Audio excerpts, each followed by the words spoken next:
Right, the third technique we're going to look at today is the albumen printing process, for which we're going to use albumen or egg white.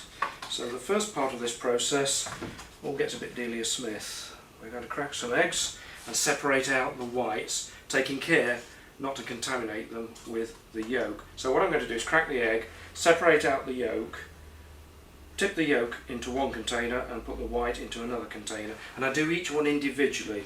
Don't try and do it over the stock, because if you drop the yolk in, you've ruined your entire stock. So we do it one at a time.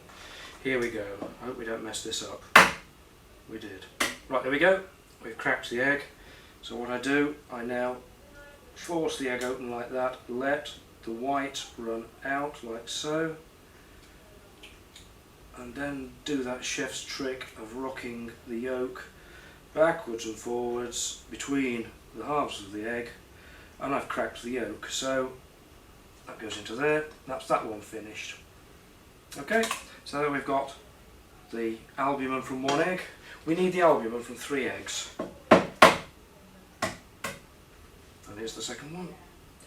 Now I'm going to crack it over there, let the albumen drain off like that, go to and fro with the yolk, and finally the third egg.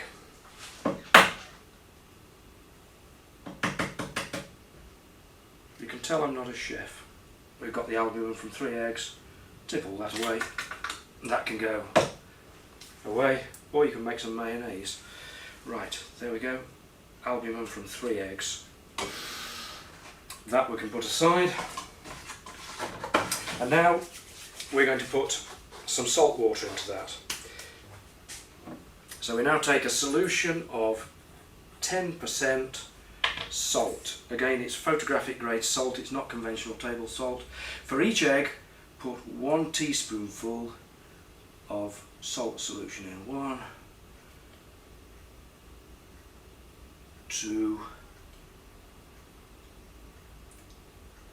3. So that's the white of 3 eggs, 3 teaspoonfuls of 10% salt solution, and now we're going to stir that up now to thoroughly mix the salt water and the albumen. Right, here we are. We're going to stir this over now and just gently mix everything together. Now the important thing is not to mix it too vigorously, otherwise you'll beat a lot of air into it. In fact, if you mix it too vigorously, you'll end up with a meringue. So here we are, mixing this together. The production of albumen actually takes quite a long time, because we can't use the albumen straight away. We have to let it stand to let all the air bubbles come out of it, and for the salt water to spread evenly right the way through the mass. And also we need to filter this before we can use it.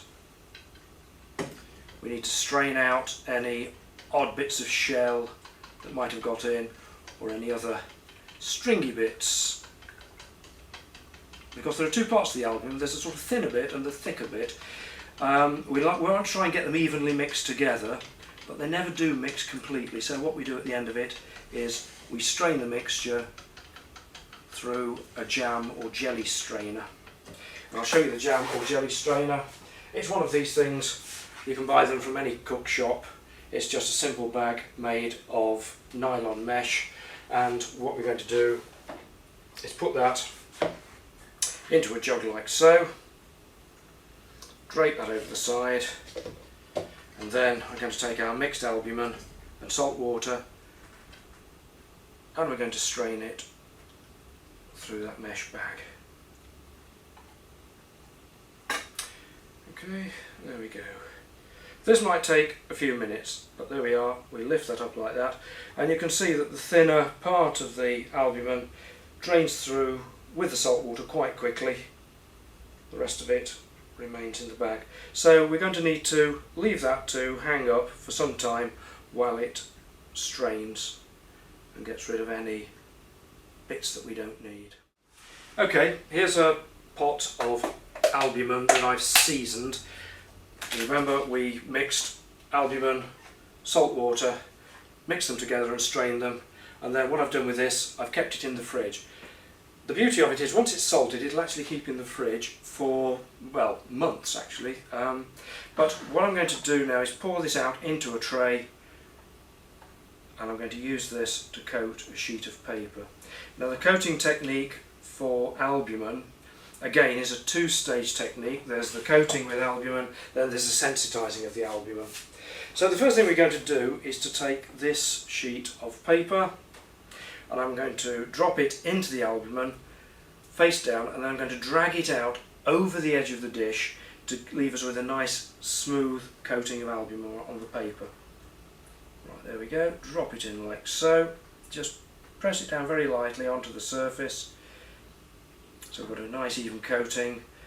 It starts to curl up just as it did when we salted the paper for the previous process, and now I'm going to take the corners of the paper, I'm going to pull it over the edge of the dish like this to scrape off all the surplus. Okay, scrape it off like that. Didn't quite scrape it all off. There we go. Okay, and now we've got a nice even layer of salted albumen on the surface of the paper. So what I'm going to do now is take it to the dryer and dry it off. Right, here we have a piece of paper now that's being coated with salted albumen. If you hold it up to the light at an angle, you can see that it's got a very slight gloss on one side, so you know which side is being salted. The next thing we're going to do is we're going to sensitize it in just the same way that we sensitized the salt print. So I'm going to put that piece of paper down like that on the board, and for the albumen print I strongly recommend that you use the rod coating technique, because the albumen is very absorbent and it's very difficult with a brush to get an even coating. But if you do want a textured coating, then you can use the brush technique. But I'm going to just use the rod technique here. So once again I'm going to get my rod, lay it on the bottom of the paper like so. Then I'm going to get the syringe with the silver nitrate solution. This is exactly the same silver nitrate solution that we used for the salt print. I'm going to get a syringe full of liquid, and then I'm going to run a bead of that liquid against the rod and push it up the paper as per previously. Okay, there we go. And I'm going to run that bead of liquid once again into the angle by the rod, like so. Put the syringe away, and then in one smooth movement, don't press down hard, just let the rod move slowly along the sheet, and you get a nice even coating of the sensitizing solution on the paper. Come back down like that to the bottom, step over, and then push back up again. And you'll notice with albumen paper it's very much more absorbent. So there we go, we've finished. I'm just going to get a paper towel, clean off the rod, and I'm just going to dab a little bit of liquid off the end of the paper there. There we are, that's fine. Okay, so that is now sensitized with silver nitrate. Just a word of advice: when you coat paper with albumen, don't use it immediately. Even though it might be dry, let it hang up for 3 or 4 days in a cool, dry place for the albumen to really harden, because that way there's no tendency for it to come off the paper when you coat it. Okay, so I'm going to now go and put this in the dryer and finish it off. Okay, so here's the piece of paper that's been sensitized. You can see it's got a glossy surface, so you know which way up it's going to go. We're going to put this into the clip frame, like so. We're going to put the neg on top of it, like that, and then the piece of glass, and then we're going to clip it down with the elastic bands. So stretch the elastic bands out over the end, like that, turn it around, elastic bands over the other end, and we'll go and put this outside for about 6 minutes. The exposure times are just like those for salt printing. So 6 minutes in bright sun, longer if it's dull. Right, that's had about 6 minutes out in bright sun. Like the salt print, it now has to be washed and then fixed and then washed again. From here on in, the process is exactly like that of the salt print. So I'm going to drop it into the washer. You'll see that the print is really very dark at this stage, but it will lighten as we wash and fix it. So there it goes into the wash. One problem you will find with the albumen process is that the paper tends to curl a lot, both when you've coated it and once again when you sensitize it with silver nitrate. If it does curl, then pull the paper backwards against the curl over the sharp edge of a table or something, and you can take the curl out of it.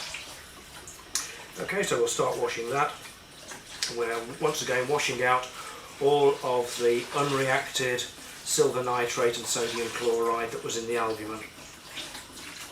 So I'll let that wash now, turn it over and let it wash steadily. And then we'll go on to fix it in a few minutes. So 4 to 5 minutes in the first wash, and then 4 to 5 minutes fixing, and 4 to 5 minutes in the second wash. Right, we've come to the end of the first wash of the albumen print, and you can see now that the print has gone much lighter than it was before the wash. So now, like the salt print, we're going to fix it in sodium thiosulfate solution, classic photographic hypo. So we take the albumen print out of the washer and we put it into the fixer. This is classic sodium thiosulfate old-fashioned photographic hypo, and you'll see when the print goes into the hypo it actually darkens very slightly and changes from that orangey brown back to a sort of dark coffee brown. And we're fixing it now and washing out all the unexposed silver chloride. You can't use modern rapid fixers for this process because they're far too aggressive. If you put that print into Ilford Hypam fixer or any of the modern rapid fixers, it would actually dissolve the image away. This is why we have to use sodium thiosulfate. It's much milder in its effect. Okay, so we're going to give this 4 to 5 minutes of fixing. Okay, we've come to the end of the fixing process for the albumen print, and now, just like the salt print, we're going to put it back into the washer to wash out the fixer, and we'll give it 4 to 5 minutes once again in running water. And that is the end of the albumen printing process. All we have to do then is just dry the print off.